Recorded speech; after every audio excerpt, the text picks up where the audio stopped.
Hello, you're watching The Big Story with me, Chao Suen. Subscribe to the Straits Times channel to stay up to date with our live news updates. Now, when it comes to work, what matters to you? And what are you willing to give up for what you want? Well, according to a new survey by the Institute of Policy Studies, different generations value different aspects of their jobs. For instance, younger workers aged 21 to 34 value growth and learning as well as career advancement more than job security. In comparison, middle-aged workers from 35 to 54 value job autonomy more than the younger folk. Another finding, slightly over half the respondents, 54% to be exact, would be willing to accept less pay or a lesser work role for the benefit of their family or personal life. 1 in 5 would not. The survey was conducted in October 2022 with more than 1,000 Singaporean workers. For more on the survey, Dr. Laurel Teo, who co-led the research, joins me now. She is a senior research fellow at the Institute of Policy Studies. Thanks for joining us, Laurel. So let's talk about career progression versus work-life balance and mental health. Priorities in Singapore seem to be shifting. Is this a trend that you think is likely to persist, and how will it affect the workforce? Right, okay, thank you for that question. This is an interesting question because if you look at what we're concerned about today at the workplace, in the recent past 2 to 3 years, especially over COVID, there's been a lot of attention on protecting mental health, or how do you improve mental health and mental well-being of people at work. And I think we see that reflecting in some of the survey responses as well. It's the entire sort of a social norms shifting towards more emphasis here. We did ask respondents about what matters in terms of diversity areas, and one of the top category across all age groups and most of the other groups as well, when you look at it, whether it's occupation or age groups, persons with mental health conditions actually came out top when asked them, what area of diversity do you think is important at the workplace? So people are increasingly recognizing that mental health is an important issue, and we need to recognize that and we need to address that. And that, I think, is a good sign because it also points to the fact that people are being more tolerant of mental health conditions. So I think that overall it's a good trend. So based on the survey results then, how future ready do you think the Singapore workforce is? What are some primary areas of interest or concern?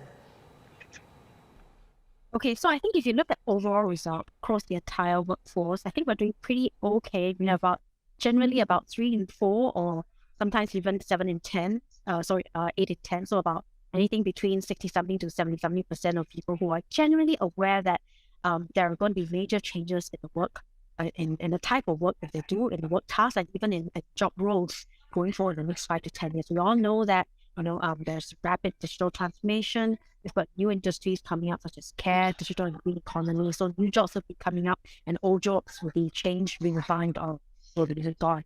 So there's a generally high level of awareness, but the gap is in terms of awareness and action. So people they know it, this is coming. But if you ask them, are you actually doing anything about it? We have a second part of the survey that asked about actions people are taking to buff up their critical core skills, or what we call cross-functional skills. They'll be important in helping them to adapt. This includes career self-management, influence, and creativity. And we find that actually less than half of the people are actively pursuing such skills. So there's still a little bit of gap between knowing what to do and actually doing it. That's one concern. The second area of concern are what we call vulnerable groups. So we found that there is a statistical difference between the more highly educated and less educated groups in terms of these sort of changes happening. And the big gap is at the secondary level. So for people with secondary or below secondary education, they are significantly less likely to be aware that, yes, my job is going to change significantly. Yes, I may need to move to a different job or different occupation. Whereas people who are above secondary with your diplomas, your degrees, they're better off. They're generally okay in terms of awareness. And the other group, vulnerable group, the older workers aged 55 and above, they also are significantly less aware than the younger workers about the changes that are coming, and also less open to thinking about changing jobs or reskilling. So obviously, if we're talking about the workforce, it's not just the employees. Let's take a moment to turn our attention to the employers. What do Singaporeans want and work at? What can employers do to entice and retain workers here? Okay, so we did actually ask workers, what do you look for in a job? And we gave them a list of 15 job aspects and asked them to rank or rate the job aspects. And we found that what came up top across the board was number one was pay adequacy. Now, pay adequacy means whether you're being paid fairly for the amount of work that you do and whether you're being paid fairly compared to others doing similar jobs as you. And the second was workplace ethics. We asked people, what do you find important? Is that it's important for me to work at a place where I feel that I'm not doing things against my conscience and where my boss and the management values ethics. And the third was work conditions, workplace conditions, whether whether it's a comfortable place to work at, whether it's a safe environment. So these were the top three that people look for in a job. And there are slight differences across generations as well, or age groups. If you look at younger workers, pay is still important, but they also value growth and learning. So how much they can learn and grow in this job and how much they can advance in their careers, very much important for people in their 20s to mid-30s. For people who are slightly older, they prefer, they rank job autonomy higher. So how much freedom and independence do I get to decide on how I do my work and the way I do my work? And also for them, career advancement is quite far below there. So that's not so important for them, but they care about job autonomy. So those are the differences. So if you're a recruiter or you're an employer out there, think about the demographics that you want to hire, and then I guess plan accordingly. Yeah. Definitely sounds like there's a lot to think about, both for employees as well as employers. This has been Dr. Laurel Teo, Senior Research Fellow at the Institute of Policy Studies. And as at 5 p.m. today, if you're taking a Grab from areas including the downtown core and Buona Vista, you can enjoy a cheaper ride as the Grab Shares Services beta trial begins today.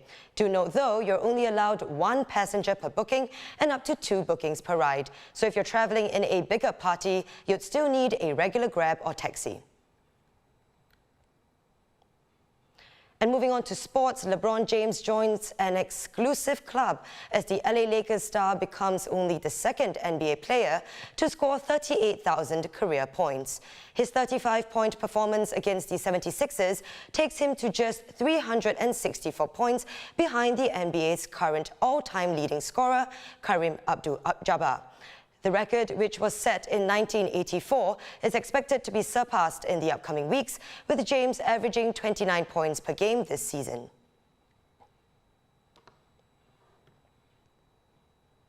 They may be cute and cuddly, but be cautious if you're thinking of buying or adopting them, as your troubles may just multiply.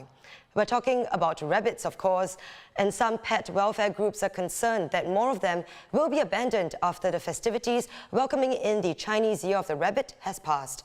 The Society for the Prevention of Cruelty to Animals has seen a rise in alleged abandonment cases over the years.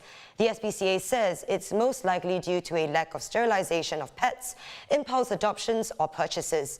Those found guilty of failing in their duty of care to their pets could face a fine of up to $10,000, 12 months in jail, or both. Remember, owning a pet is a lifetime commitment of love, care, and money. So don't hop into it if you're not prepared. Now, these are our top stories for today. Visit straitstimes.com for more news and our YouTube channel for more videos. Subscribe by hitting the red button below. I'm Chao Suen, and I'll see you tomorrow on The Big Story.